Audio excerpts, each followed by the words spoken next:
Helicopter बिघाडीचं कारण फक्त engine नसून खूप कमी लोकांना याची माहिती आणि ते माहिती करून देणं माझं कर्तव्य आहे की हेलिकॉप्टरमध्ये असंख्य रोटेटिंग पार्ट्स आहेत आणि प्रत्येक रोटेटिंग पार्टचं आपलं एक एक काम आहे आणि ते काम त्यांनी चांगल्या प्रकारे नाही केलं तर त्या रोटेटिंग पार्टनी चांगलं काम नाही केलं त्याचं जे निष्कर्ष आहे की त्याचा जो इफेक्ट आहे तो दुसऱ्या कुठल्या तरी पार्टवर पडतो.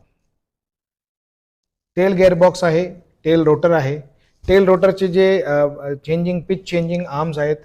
मेन रोटर आहे, मेन रोटर फिरतो, तो गेअरबॉक्स आहे, ते श्वास प्लेट आहे, त्याच्यावरती पिच चेंजिंग आहे.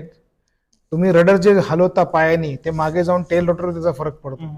तर technical faults in helicopters mainly arise either from the engine, but as much as the engine, the important parts are of the gear, tail rotor or main rotor gearbox.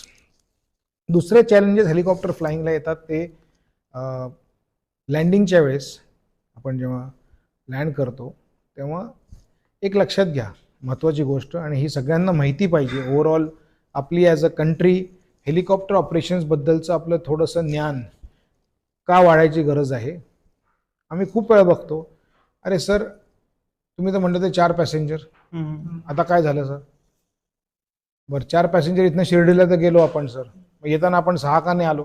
किंवा मी त्यांना काय नाही घेऊन येऊ शकत?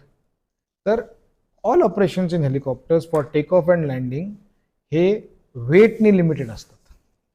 Passenger weight. आणि एक महत्त्वाचं कारण आहे की हेलिकॉप्टर्स बॅड वेदरमध्ये त्यांची, जसं मी तुम्हाला मगाशी सांगितलं, ability to fly in bad weather ही एका रीतीने कमी आहे as compared to fixed wing. आणि हेलिकॉप्टरचं दुसरं चॅलेंज हा आहे, जसं तू म्हणलास धुकं.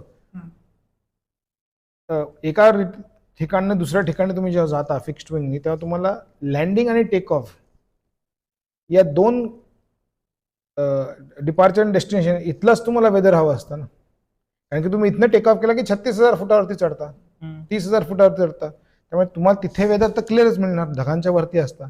या डेस्टिनेशन हेलिपॅडला जेव्हा एअरफील्डला येता तेव्हा तुम्ही ढगांमधनं येऊन लँडिंगसाठी येणार. पण helicopter because it flies low, it is always in and out of this regime, आणि मधला टप्पा हा तुम्हाला अफेक्ट करतो हेलिकॉप्टर फ्लाईंगसाठी ढगांचा, जो फिक्स्ड विंगला करत नाही.